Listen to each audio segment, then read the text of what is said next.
Many businesses are bracing for what could be a sluggish summer. Visitors are even being told by their home countries to take their vacations and money elsewhere. He created an atmosphere that's very hostile for us. With everything going on south of the border, it just seemed to be a lot safer to just travel within Canada. We're never coming back to this city. We've all heard that tourism is down in Las Vegas. I've been to Vegas like probably 20 times, and I definitely think this is the slowest I've seen in a long time. We were not expecting it to be that expensive. It's quite expensive.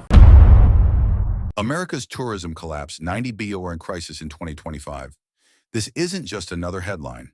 While most of the world is welcoming travelers back, the United States is quietly facing an unexpected crisis.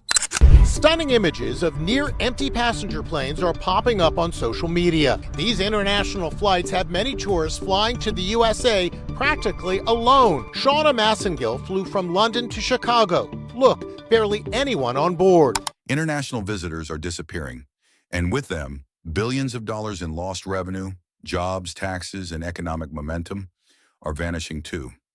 From New York to Las Vegas, the signs are everywhere.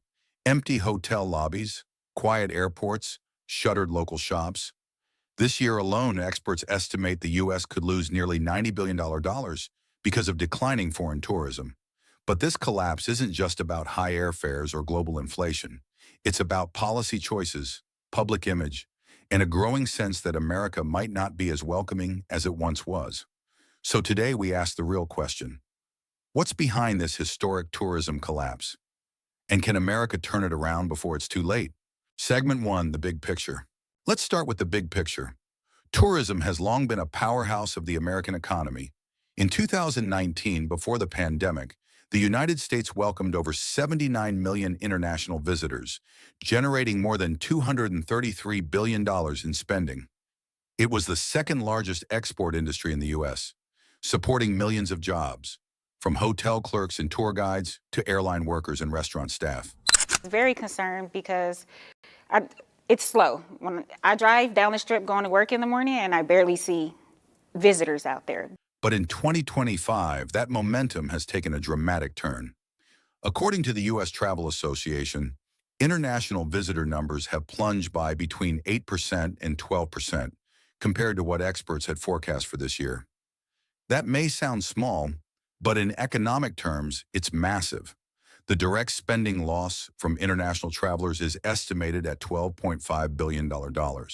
And when you factor in the ripple effects, lost jobs, reduced airport revenues, fewer restaurant customers, and declining state tax collections, economists from Goldman Sachs project a total impact of up to $90 billion.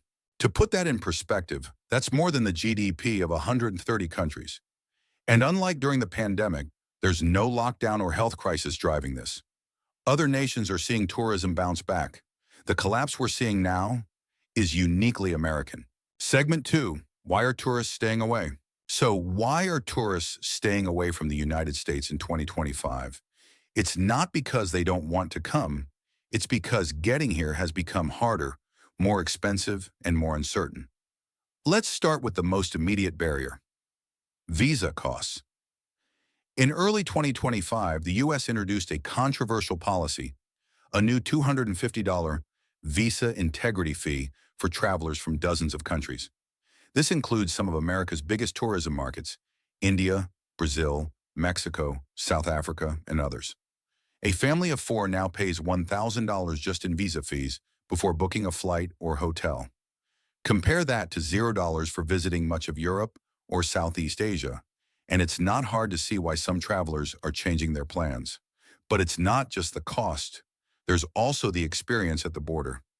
According to a report by the New York City Foreign Policy Association, over 38% of recent travelers said they felt uncomfortable or unwelcome during their entry into the U.S. Stories of detentions, extended questioning, and even denied entries have circulated widely on social media, especially on platforms like TikTok and Weibo. One viral post showed a Brazilian tourist describing her 12-hour detention at JFK Airport, despite having a valid visa. While these cases may not be common, perception is everything in tourism. If travelers think they might be treated with suspicion, many simply choose to go elsewhere. And that perception is being reinforced by policy language and political rhetoric. Statements from U.S. officials about border integrity and screening threats, though aimed at security, often land differently abroad. In many cases, they're heard as, "You're not welcome here." Combined with ongoing geopolitical tensions, tighter screening for certain nationalities, and publicized cases of visitor mistreatment, a pattern is forming.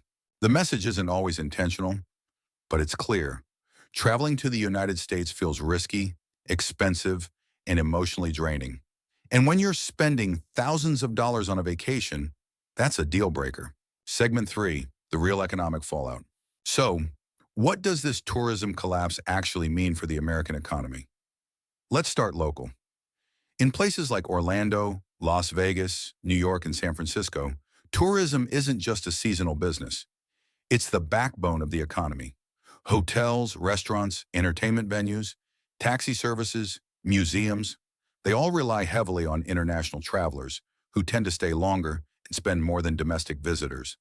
But in 2025, those visitors just aren't coming. According to data from Travel and Tour World, some major tourism-dependent states are reporting revenue losses of up to 38% compared to pre-2025 projections. In Florida alone, thousands of hotel and hospitality workers have been laid off or had their hours slashed. Airlines have cut routes. City governments are collecting millions less in lodging and tourism taxes, money that usually funds parks, public transportation, and schools. And it doesn't stop there. Souvenir shops close. Tour guides lose clients. Taxi drivers wait in empty queues outside airports. What starts as a drop in foreign visitors quickly becomes a chain reaction across dozens of industries. And here's the key. Many of these are local, small businesses, the ones least equipped to weather long-term losses. The $12.5 billion in direct tourism losses is just the tip of the iceberg. The real number, nearly $90 billion, according to Goldman Sachs, includes the broader economic shockwave hitting communities across America. This isn't just a tourism story anymore. It's a national economic story, and it's happening in real time. Segment 4, the $90 billion question. By now, you've probably heard the number, $90 billion lost from America's tourism collapse in 2025. But what does that really mean? And is it accurate? Well, yes and no. Let's break it down. According to sources like Bloomberg and the U.S. Travel Association, the direct losses from declining international tourism, meaning the money that travelers would have spent on hotels, food, flights, and attractions, add up to about $12.5 billion this year. That alone is significant, but the $90 billion figure, that's the total economic ripple effect calculated by economists from Goldman Sachs and several state tourism boards. It includes lost wages for hotel and airline staff, reduced supply chain activity, like food suppliers, cleaning services, and fuel companies' lower tax revenue for cities and states, slashed tourism board budgets, declines in retail, entertainment, and transportation sectors. This is called the multiplier effect, and it's very real. Tourism is a high-impact industry because it touches so many others. When one visitor cancels a trip, it affects dozens of businesses, not just one. So no, the U.S. hasn't lost $90 billion in tourist spending directly. But in terms of the total damage to the broader economy, that number is tragically accurate. And for cities already stretched thin, it's not just a budget line, it's a growing crisis. Segment 5, can America recover? So, the question now is, can America recover? The answer is yes, but only if it's willing to change course. Experts across the travel industry, including former U.S. tourism officials and international travel analysts, agree. Policy, perception, and partnership will define the road ahead. Let's break it down. First, rebuilding accessibility. Traveling to the U.S. has become more expensive and more difficult than ever before. The $250 visa integrity fee, while designed for security, has become a deterrent, especially for families or groups. Reevaluating that policy, or at least offering exemptions for low-risk travelers, could send a powerful message. You're welcome here. Second, restoring the U.S. brand. Tourism isn't just logistics, it's storytelling.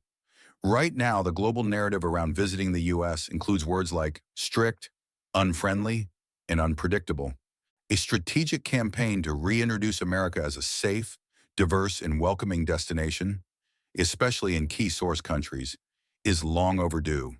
Countries like Japan, Germany, Brazil, and India still want to come here. They just need a reason to feel invited again. Third, supporting tourism at the state and local level. Many U.S. cities rely heavily on tourism tax dollars to fund schools, parks, and public transit. Federal stimulus or grant programs could help these areas weather the short-term losses, while investing in infrastructure to attract more domestic and regional travelers. Places like New Orleans, Miami, and San Diego can pivot, but they need help. And beyond money, what's needed is consistency. Clear visa policies, smooth border experiences, and respectful treatment of visitors. These things matter, because the truth is, once trust is lost, it's hard to win back. Recovery is possible, but it won't come from slogans or wishful thinking. It will take policy reform, international diplomacy, and a renewed understanding that in a globalized world, tourism isn't optional. It's strategic, it's powerful, and when it disappears, the damage runs deeper than dollars.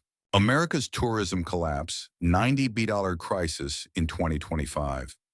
It's not just about fewer flights or closed hotels. It's about perception. It's about how the world sees us and how welcome they feel at our borders.